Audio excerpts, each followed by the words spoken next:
So you want to save yourself some cash? You want to build yourself an all timber gold catching sluice box out of scrap around the house? Well, stay tuned guys, I'll show you how.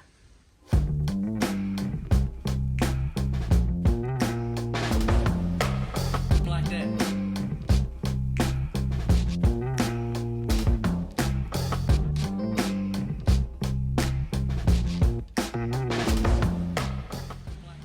How's it boys and girls?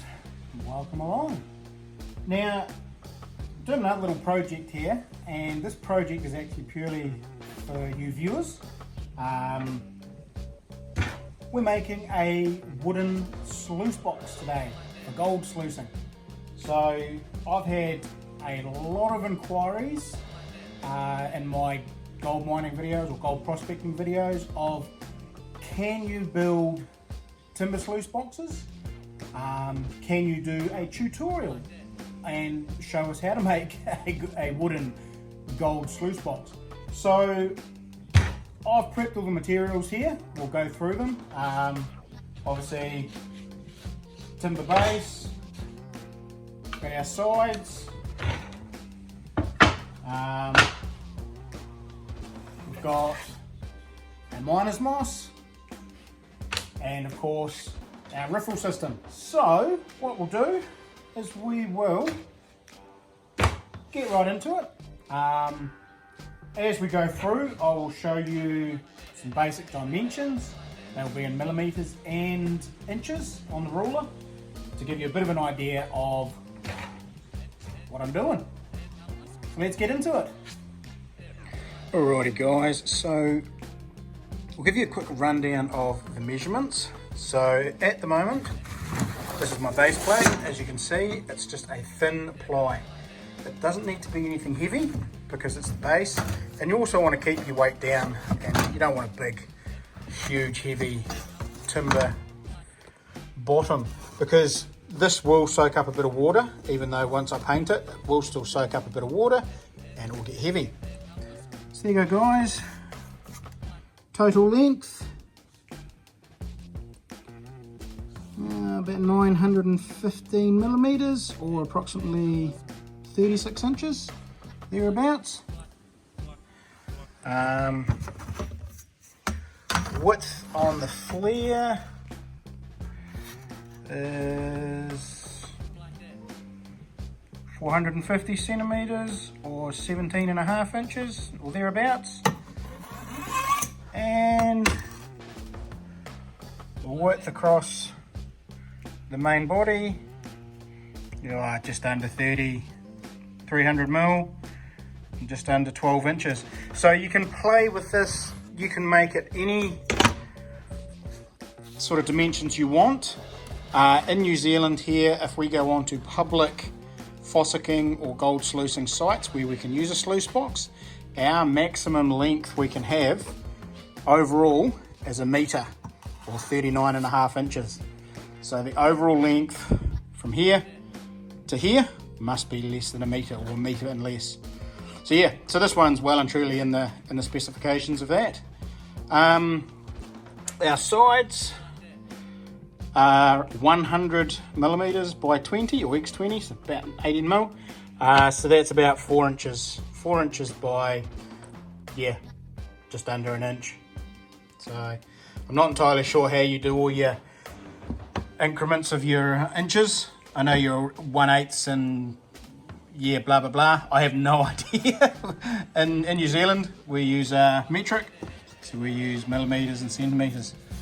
Alrighty guys, so yeah, so all your sides 100 mils, allows you plenty of water to come through and flow through, and yeah, so we will get on to the actual construction of this beast. What we'll do, we'll start off by drilling out some holes for the sides.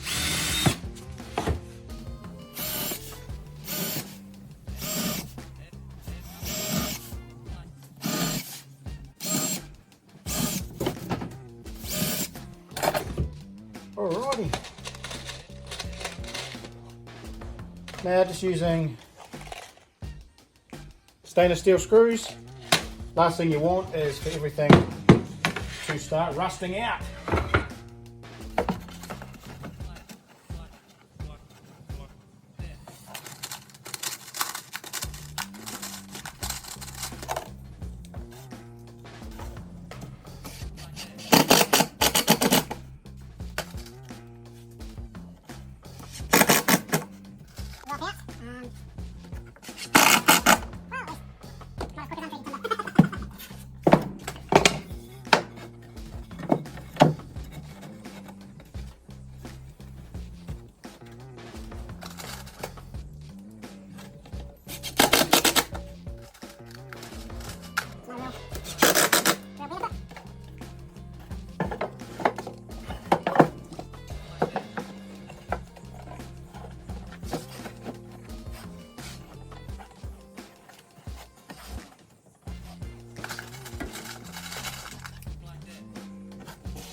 Your mat,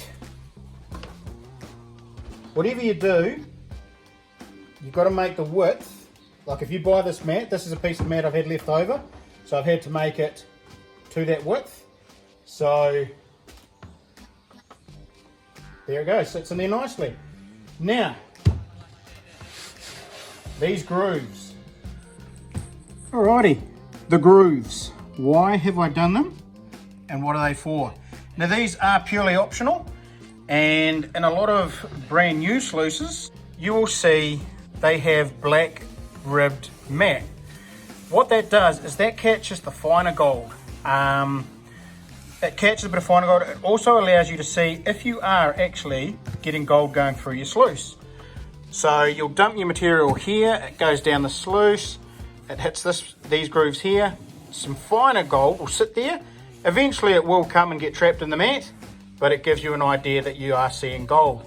That is purely optional, and all I did for that was put the skill saw on a 45-degree angle and just had the very, very tip of the blade sticking out and just ran it across the lines, creating those grooves. You can do it with a router with a pointed tip, but the skill saw is just as easy. So yeah, there you go. Right. From there, we will put in the riffles.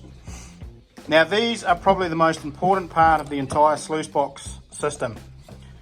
It's the riffles, the back of these, that cause the slack water and turbulence, and that's where the gold sits.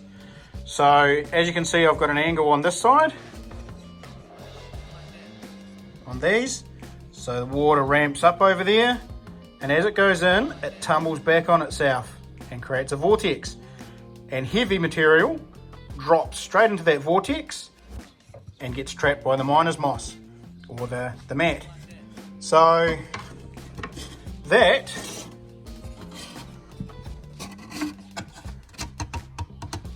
sits in here. And I'll loosen some screws just to make sure that, oh no, that fits in there nicely. Right, and as you can see, I've got a couple of other bits to put in here. I'll get that in the right place, put it in position, and I'll show you what's going on. Alrighty. Okay, so as you can see,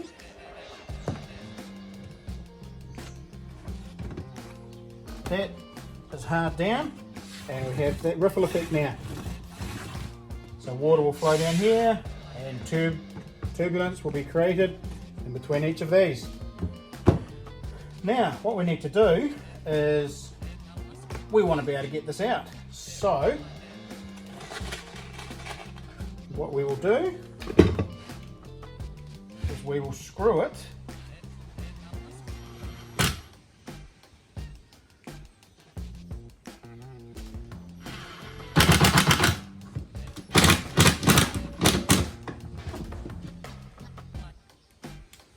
to the sides here.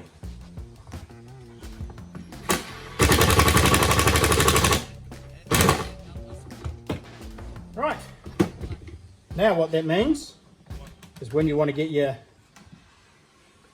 mat out, you just lift that, pull that out, clean it up. But we still have one more little issue. We've got quite a bit of a step up just in front here. So what I've got is another piece of timber, like a riffle, and we will put that in the front here, and that will allow everything to ramp up and nothing will get stuck in the front there.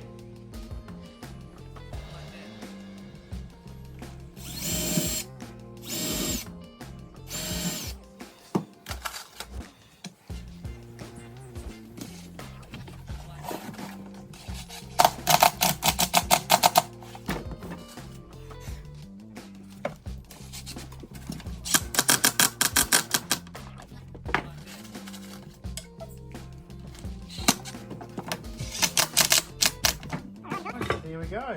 That now just created that beautiful ramp up. So we've got our mat in, we've got our riffles in now, we've got everything sorted. Now these are a little bit loose, so what we'll do is we will put a piece of timber across there. Now this piece of timber, it can be anything, it can be any sort of width. Basically what it's doing is it's stabilising everything, but you can also sit a bucket on top of it, you could sit your little trowel, you could even mount a GoPro to it. So what this is going to do is this is going to stabilise it this way, and it's also going to stabilise this flare, I guess you call it. Pretty sure that's what I'm looking for.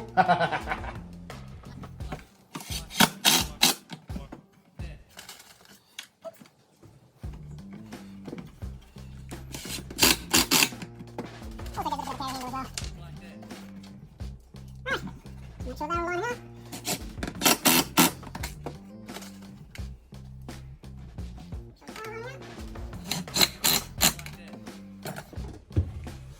And there we go. So that now will sit against that, and you can pull that out, and Bob's your uncle.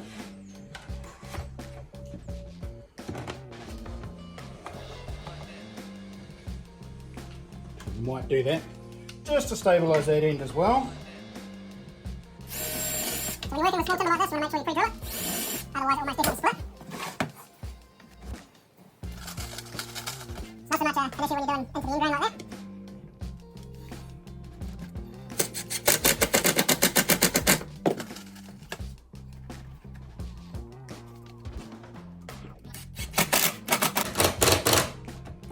Okay, now that's stabilised. Now you have two carry handles, and you can still get your riffles up. Right, now in here you really want to hold this down as tight as you possibly can. Now because we're in lockdown, I can't get to the hardware store to get anything, but generally I would put a bolt through here with a wing nut, and you can undo the wing nut, pull the bolt out, open up your riffle and pull out your mat for cleanup. And of course you're never going to get your mat in the wrong place because we've put this piece of timber up here. So there we go guys, Crispy Kiwi Adventures homemade sluice.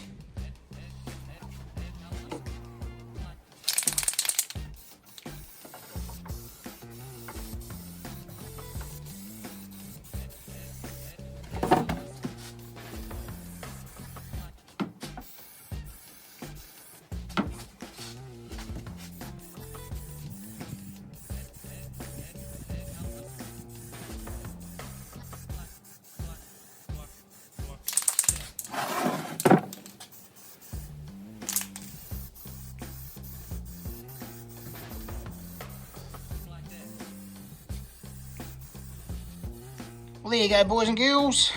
One gold sluice box. So, in all reality, that was done with a few scraps out of my garage.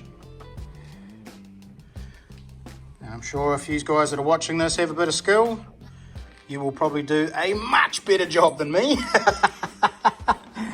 But we'll be able to handle this piece of cake. Alrighty.